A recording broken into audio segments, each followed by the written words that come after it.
MH29 आवाज सर्वसामान्यांचा।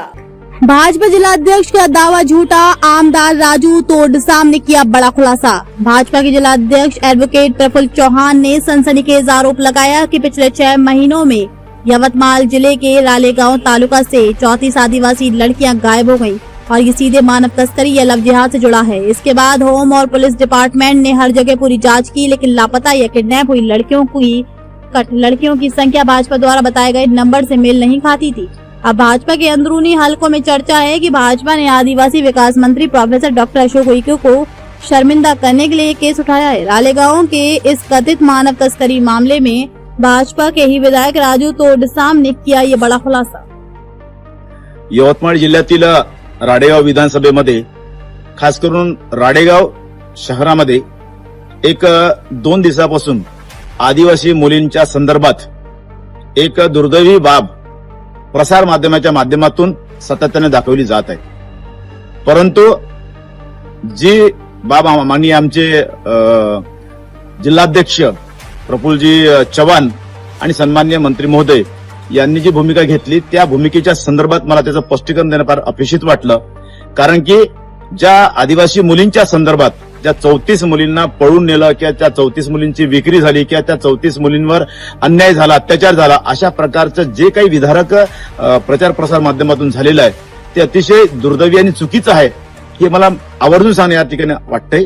कारण हा आदिवासी मुलींचा अवमान नाही, हा संपूर्ण आदिवासी समाजाचा आहे।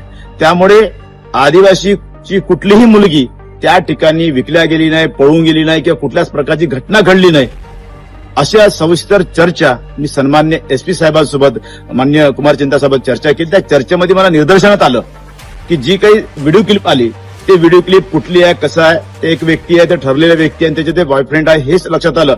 आणि त्याच्यानंतर ज्या घटना दाखवलेल्या आहेत या 2 वर्षांमध्ये 2025 ते 2026 पर्यंत एकूण 63 घटना झाल्या। त्या 63 घटनांपैकी केवळ 3 घटना व्हेरीफाय व्हायच्या आहे, बाकी सगळ्या झालेल्या आहे। आणि दुसरी गोष्ट, जी घटना या 2 दिवसामध्ये ज्या मुलींच्या संदर्भात किंवा ज्या यवतमाळ जिल्ह्यातल्या आदिवासी मुलींच्या संदर्भात जी बातमी चालली ती अतिशय चुकीची आहे। जेवढ्याही घटना मी चेक केल्या होत्या पोलीस स्टेशन SP ऑफिसकडे बसून त्यामध्ये एकही आदिवासीची मुलगी नाही, एकमेव आदिवासीची मुलगी होती।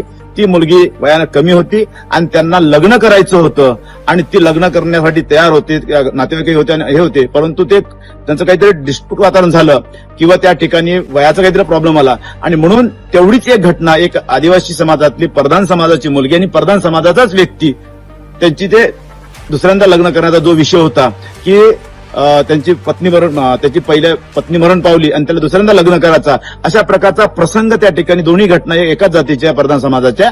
आणि एवढीच एक घटना जर आदिवासी समाजाची जर सोडली तर दुसरी कुठलीही घटना या 2 वर्षामध्ये आदिवासी मुलींच्या संदर्भात किंवा आदिवासींच्या संदर्भात झाली नाही, अशा प्रकारचं स्पष्टीकरण सन्माननीय कुमार चिंता अधीक्षक यवतमाळ यांनी मला दिलं।